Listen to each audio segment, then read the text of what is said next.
23শে November 2024 দুপুর 12:30টার সময় সিসিটিভিতে দেখা যাওয়া এই কাপলটা বেঙ্গালুরুর ইন্দিরানগরে অবস্থিত 3 তারকা হোটেল দ্য রয়্যাল লিভিংয়ে চেক ইন করে।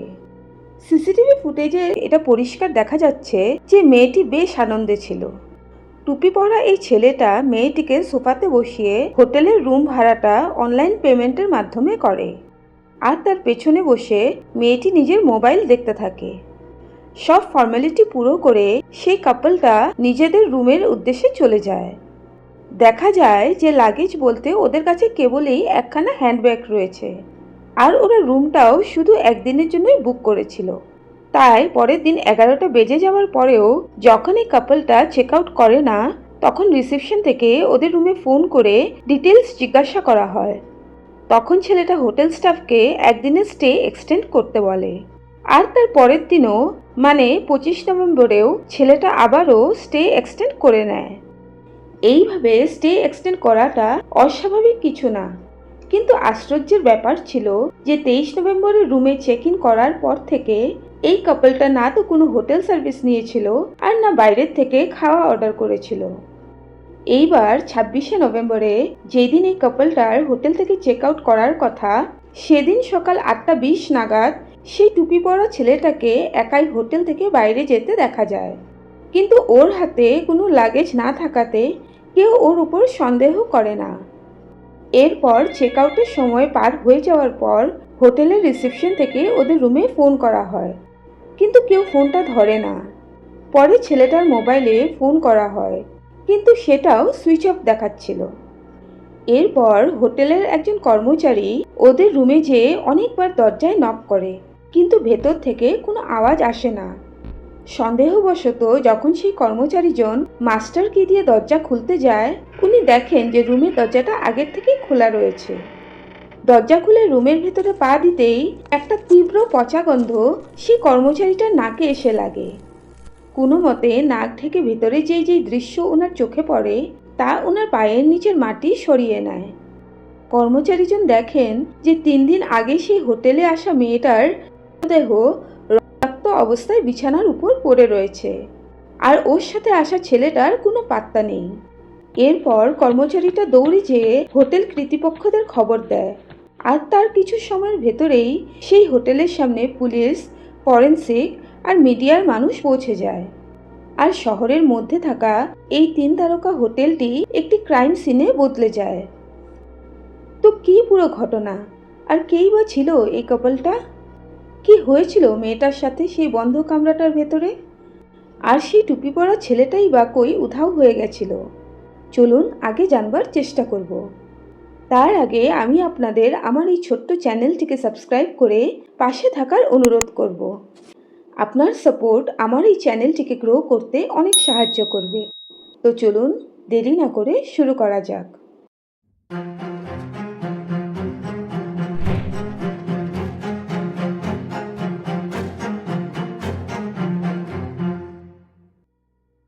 সেই 3 তারকার হোটেলটাতে লাশ পাওয়ার ঘটনা জানতে পেয়ে পুলিশ এসে তদন্ত আরম্ভ করে। ওনারা রুমটার ভিতরে ঢুকতেই সেই তীব্র দুর্গন্ধ দিয়ে বুঝে গেছিলেন যে মায়া 2-3 দিন আগেই মারা গেছে, তাই ওই শরীরটা পচতে শুরু করে দিয়েছিল। কামরাটার বিছানার উপরে রাখা কম্বলে আর মেঝেতে রক্ত লেগেছিল। কম্বলটার পাশে একটা মোবাইল ফোন আর বিছানার কাছেই একখানা হলুদ রঙের নাইলনের দড়ি পড়েছিল। আর সেই রুমে থাকা অ্যাশট্রেতে অনেকগুলো সিগারেটের বাক্সও পাওয়া গেছে। হোটেলের রিসেপশনে আইডেন্টিটি রেজিস্ট্রেশন দিয়ে পুলিশ জানতে পান যে সেই টুপি পরা ছেলেটার নাম আরব হানই, আর মৃত মেয়েটার নাম ছিল মায়া গগৈ ডেকা। পুলিশ এখন এই দুজনের ব্যাকগ্রাউন্ড খতিয়ে দেখতে আরম্ভ করে। আসামের বাসিন্দা মায়া গগৈ বেঙ্গালুরুর HSR-এ নিজের দিদির সাথে একটি ঘর ভাড়া করে থাকত। মায়া গুয়াহাটিতে অবস্থিত হ্যান্ডি গার্লস কলেজ থেকে হায়ার সেকেন্ডারি পাশ করার পর বেঙ্গালুরু শিফট হয়ে যায়। সেখানে যে ও একটি এডুকেশনাল কনসালটেন্সি ফার্মে স্টুডেন্ট কাউন্সিলর হিসেবে চাকরি জয়েন করে নেয়। মায়া গগৈ ডেকার একটি ইউটিউব চ্যানেলও ছিল, যেটাতে ও বিউটি, কসমেটিক্স আর লাইফস্টাইলের উপর ভিডিও বানাতো। হাসিমুখ এবং ভদ্র স্বভাবের মায়া বাড়িতেও সবার আদরের ছিল। বেঙ্গালুরু শিফট হওয়ার সময় গুয়াহাটির বাড়িতে কেউ কি আর ভেবেছিল যে উনাদের মেয়ে মাত্র 19 বছর বয়সেই উনাদের ছেড়ে চিরনিদ্রায় চলে যাবে। ইনফ্যাক্ট মৃত্যুর 2 মাস আগেও মায়া একটা বিয়ে অ্যাটেন্ড করার জন্য নিজের বাড়ি গুয়াহাটিতে গেছিল। অন্যদিকে পুলিশ জানতে পায় যে 21 বছরের আরব হানই কেরালার কন্নড় শহরের বাসিন্দা, আর ও 2024-এই বেঙ্গালুরু শিফট হয়েছিল। আরব ও মায়ার মতনই একটা এডুকেশনাল কনসালটেন্সিতে চাকরিরত ছিল। এরপর আরবের ফোনের কল ডেটা বার করে ওর নাম্বারটা ট্র্যাকিংয়ে লাগিয়ে দেওয়া হয়। 26 নভেম্বরের সকালে হোটেল থেকে বার হওয়ার পর আরব কোথায় গেছিল তা ওর ফোনের সিডিআর থেকে জানতে পারা যায়। সেই ডেটা অনুসারে সেদিন হোটেল থেকে বার হওয়ার পর আরব মোবাইল অ্যাপ থেকে রেলওয়ে স্টেশন যাওয়ার জন্য একটি ক্যাব বুক করে, কিন্তু তারপরেই ও নিজের মোবাইল ফোনটা সুইচ অফ করে দেয়। সেই ক্যাব ড্রাইভার থেকে জিজ্ঞাসাবাদ করে পুলিশ জানতে পান যে সেই দিন আরব সেই ক্যাবে করে বেঙ্গালুরুর ম্যাজেস্টিক রেলওয়ে স্টেশনে গেছিল। ফোন সুইচ অফ করলেও মাঝে মাঝে আরব ওর ফোনটাকে অন করছিল, হয়তো অনলাইন পেমেন্ট করার জন্য। আর এইটাই পুলিশদের আরবকে ধরতে সবথেকে গুরুত্বপূর্ণ হয়ে দাঁড়ায়। বেঙ্গালুরু থেকে বার হওয়ার পর আরবের ফোনের লোকেশন কর্ণাটকের রায়চুর শহর দেখাচ্ছিল। আরবকে ধরার জন্য কর্ণাটকা ইস্টের ডিসিপি ডি দেবরাজ 3টি টিমের গঠন করেন, যার ভিতরে একটি টিমকে কেরালাতে আরবদের বাড়িতে পাঠানো হয়, যেখানে আরবের ঠাকুরদা থাকতেন। 2 নম্বর টিমটাকে রায়চুর পাঠানো হয়, যেখানে আরবের মোবাইল ফোনের লাস্ট লোকেশন পাওয়া গেছিল। আর 3 নম্বর টিমটা তথ্য এবং প্রমাণ জোটাতে ব্যস্ত ছিল। এই সব কিছু চলতে থাকার সময় মায়ার ময়নাতদন্তের রিপোর্টটাও পুলিশদের হাতে এসে পৌঁছায়। ময়নাতদন্তের রিপোর্টে বলা হয়েছে যে মায়ার কাঁধে আর গলায় গভীর আঘাত রয়েছে। ওর বুকে 10-12 থেকেও বেশি বার ছুরি দিয়ে আঘাত করা হয়েছিল, আর এর মধ্যেই একটা আঘাত এতটাই গভীর ছিল যে সেটার কারণেই মায়া গগৈয়ের মৃত্যু হয়েছে। এই রিপোর্টের মতে 24 নভেম্বরেই মায়ার মৃত্যু হয়ে গেছিল। তার মানে যেদিন মায়া আর আরব একসাথে হোটেলে এসেছিল ঠিক তার পরের দিনই ওকে হত্যা করা হয়েছিল। এই পুরো হত্যাকাণ্ডের একমাত্র সাসপেক্ট ছিল আরব হানই, কিন্তু ওকে আটক করাটা এতটাও সহজ ছিল না, কারণ আরব এক জায়গায় বেশি সময় না থেকে সমানে নিজের লোকেশন বদলাচ্ছিল। আর এক জায়গার থেকে আরেক জায়গা যাওয়ার জন্য আরব পাবলিক ট্রান্সপোর্ট ব্যবহার করছিল।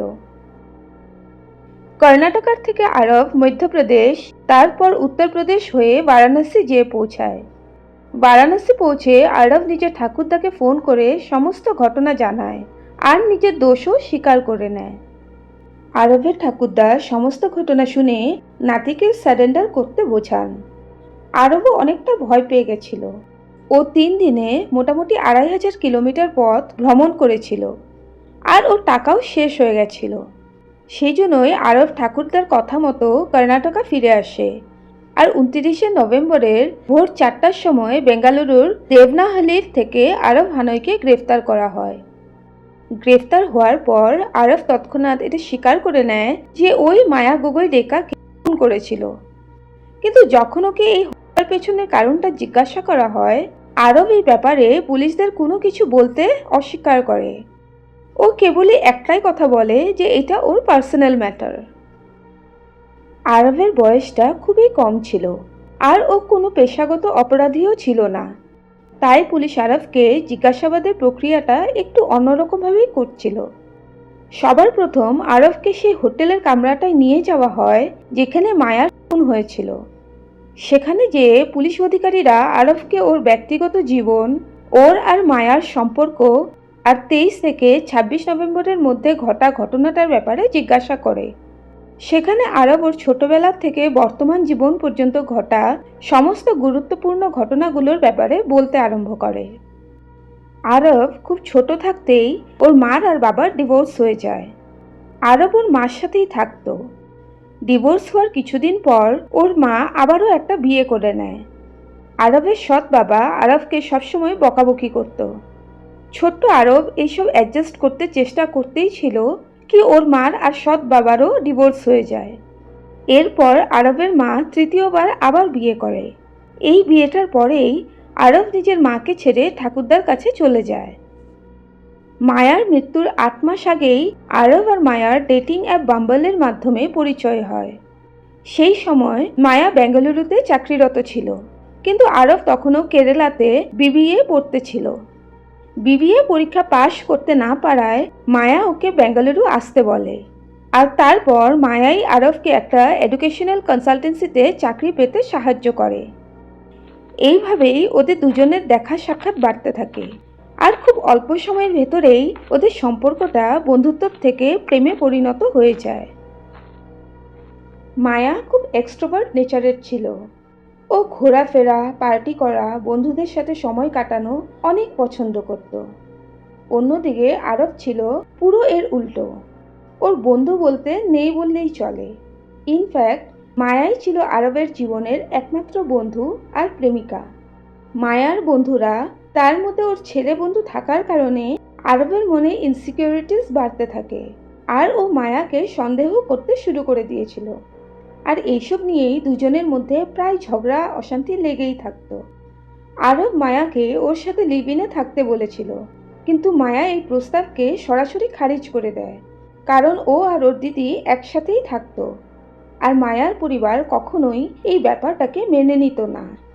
কিন্তু আরব এই পরিস্থিতিটা বোঝার চেষ্টা করে না, আর ও ভাবতে শুরু করে যে মায়ার নিশ্চয়ই অন্য কোনো ছেলের সাথে সম্পর্ক রয়েছে, আর ও আরবকে ছেড়ে দেবে। এরপর আরব মায়াকে কমসে কম একদিনের জন্য ওর সাথে থাকতে রিকোয়েস্ট করে, আর দুর্ভাগ্যবশত মায়া এই প্রস্তাবে রাজি হয়ে যায়। আর কিছু সময় কাটাতে আরবের সাথে সেই রয়্যাল লিভিং হোটেলে যেয়ে পৌঁছায়। হোটেলে যাওয়ার সময় মায়া নিজের দিদিকে মিথ্যে কথা বলে যে সেই রাতে ওদের অফিসে একটা পার্টি আছে, সেই জন্য ও সেই রাতটা বাড়ি ফিরবে না। মায়ার এই ডিসিশনটাই ওর জীবনের সবথেকে বড় ভুল প্রমাণিত হতে যাচ্ছিল। 23শে নভেম্বরে হোটেলে চেক ইন করার সময় মায়া আর আরবের মধ্যে সবকিছু একদম সামান্য ছিল, কিন্তু আরবের মতে সেই দিনেও মায়া সারাক্ষণ কারোর সাথে মোবাইলে চ্যাট করছিল, যেই কারণে ওদের দুজনের মধ্যে ঝগড়া বেঁধে যায়। এই ঝগড়া আস্তে আস্তে হাতাহাতিতে বদলে যায়। আরবের মনে মায়ার প্রতি আগের থেকেই সন্দেহ ছিল, আর মায়ার এমন ব্যবহার ওর সন্দেহটাকে আরও পোক্ত করে দেয়। মায়ার ব্যবহারে আরব এতটাই ক্ষুব্ধ হয়ে গেছিল যে ও 23 নভেম্বরের রাতে হোটেল থেকেই একখানা ছুরি আর একটা নাইলনের দড়ি অর্ডার করে। তারপর সেই নাইলনের দড়ি প্রথমে মায়ার গলায় দিয়ে ওর শ্বাস অবরোধ করে, পরে ছুরি দিয়ে কুপিয়ে ওকে হত্যা করে। করার পর আরব পরে 2 দিন সেই হোটেলের কামরায় মায়ার মৃতদেহর পাশে বসে একের পর এক সিগারেট টানতে থাকে। আরব পুলিশকে বলে যে ও বুঝে গেছিল যে ও অনেক বড় একটা অপরাধ করে ফেলেছে। তাই সেই হোটেলের রুমেই আরব অনেকবার সেই নাইলনের দড়ি দিয়ে সেট করার চেষ্টাও করে, কিন্তু তা করার সাহস জোটাতে পারে না। 2 দিন পর যখন মায়ার বডিটার থেকে দুর্গন্ধ বার হওয়া শুরু হয়, আরব চুপচাপ হোটেল থেকে বেরিয়ে চলে যায়। হোটেল থেকে যাওয়ার সময় আরবের পকেটে মাত্র 1500 টাকা ছিল, তাই ও বেশি দিন লুকোতে পারে না।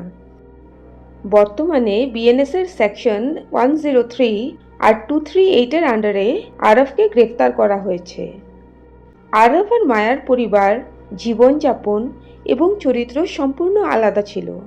আরবের ট্রমেটিক শৈশব ওর মনে এই ধারণাটা বসিয়ে দিয়েছিল যে ওর জীবনে যে কেউই আসুক, এক না একদিন ওকে ছেড়ে চলে যাবে, কিন্তু কোনো কিছুই এই ধরনের অপরাধকে সমর্থন করে না।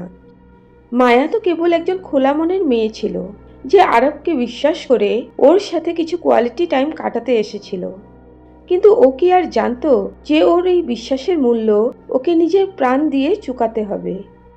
তো এই ছিল আজকের কাহিনী।